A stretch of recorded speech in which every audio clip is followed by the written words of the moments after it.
Welcome. I'm Roger Galloway. I'm the Mojave County Communications Director. We hope over these next minutes to kind of get you to understand about a subject that is of great importance and value to the people of Mojave County and others as well, but especially those individuals. We're going to be talking about the Hualapai Valley Groundwater Basin. There are a lot of things that you should know. We're going to try to explain it in such a way that it will be easily understandable. And we certainly have the right person right here with us now. He's a geologist, not just a geologist, but a noted one and very well versed on our subject. His name is Louis Vega, and he has been in Mojave County since 1976. Hello, Louis, how are you? I'm fine, and thank you very much for having me. You bet. Well, I think right away, we'll just get to it.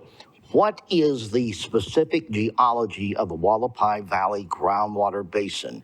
How was it formed, et cetera? Well, the Hualapai Basin is part of the Basin and Range topographic region of the western U.S. Now, this is a unique region from the rest of the U.S. How's it different? Well, the reason that it's different is there are mountain ranges that are aligned north-south and basins in between the mountain ranges.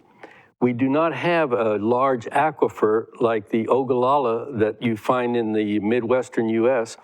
We have smaller aquifers that are in the basins. Let me ask you this.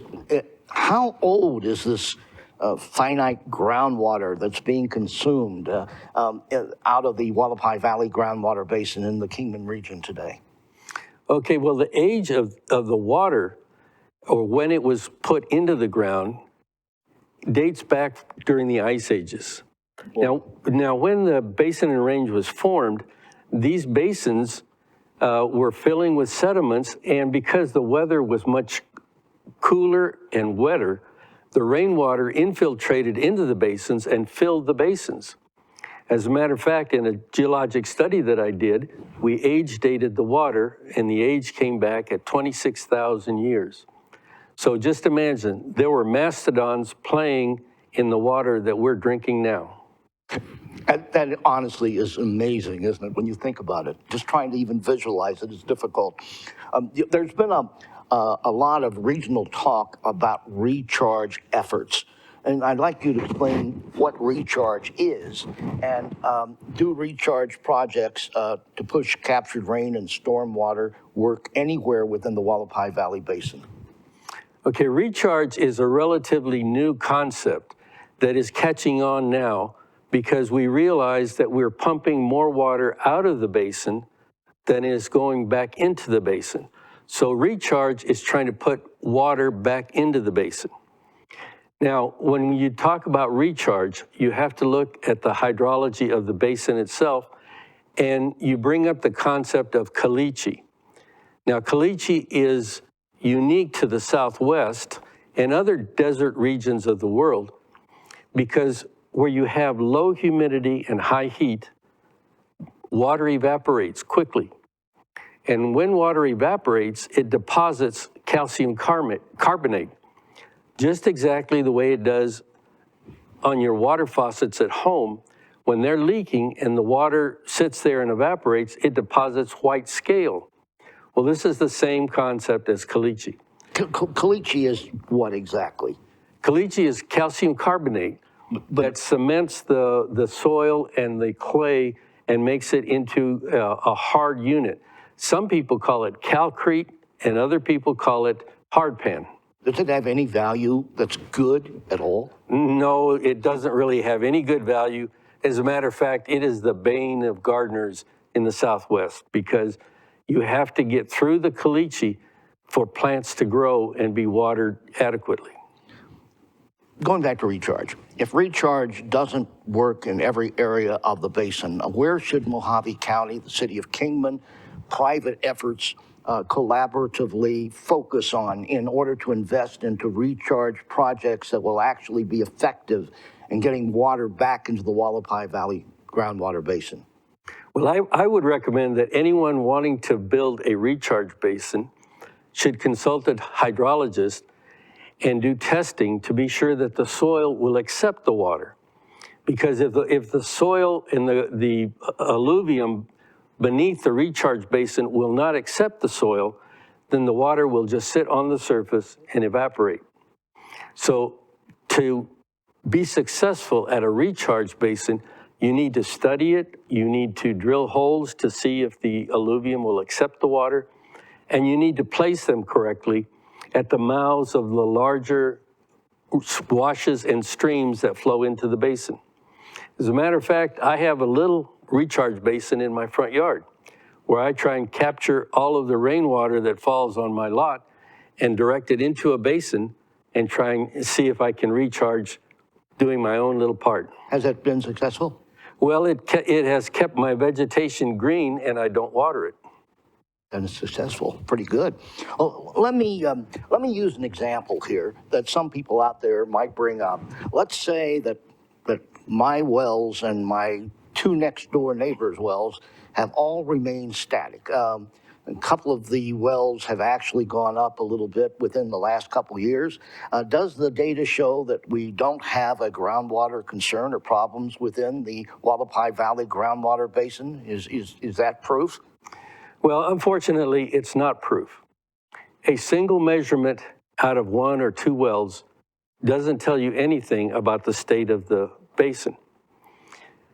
There's a concept that many people may find hard to understand, but water travels very slowly through the sediments. There are some parts of the basin where water travels at 1 foot per year, and some parts where it may travel 1 foot per 100 years. So water traveling through the sediments is very slow, and if you take a measurement of your well and it goes up, that may have been an event that happened 100 or 200 years ago. Let me ask you about this. A cone of depression. What is that concept specifically playing out within our Hualapai Valley groundwater basin right now? Again, that goes to the same concept of movement of water in the sediments. When a well starts pumping, and there are some very large wells in the Hualapai Basin, that some may pump up to 3,000 gallons per minute, they are removing water very fast from the sediments. But the sediments can't fill that gap and keep up with the water, so the water level drops and it forms a cone of depression where the water level is depressed around the well. As we were saying, water takes a long time to travel through the sediments. So this cone of depression can last for quite a while, even after you turn the pump off. The city of Kingman Wellfield in the airport subbasin has formed a very large cone of depression, and eventually that cone of depression will have its effect over the entire subbasin. All right, Louis, a final question here for you. How concerned should people be right now about the future of the Hualapai Valley groundwater basin? We're not in a crisis mode, are we? Well, you're right. We're not in a crisis mode right now. But similar to what is happening in the Colorado River, we're making decisions now that will have an impact in the future. When the Colorado River Compact was made some 50, 60 years ago, they were using data that anticipated much more water than what we are getting now. So the Colorado River now is in crisis mode. The Mississippi River now is in crisis mode. How soon will we be in crisis mode is the question. And that's what people need to be concerned about. What can we do now to prolong the time before we reach crisis mode? All right. Thank you very much, Louis Vega, geologist, the man of the moment on this topic, and certainly, hopefully, has explained it very well to all of those of you watching. Feel free to let your friends know as well. This is something that's very valuable and helpful to all who are in this area. Thank you very much for watching and listening.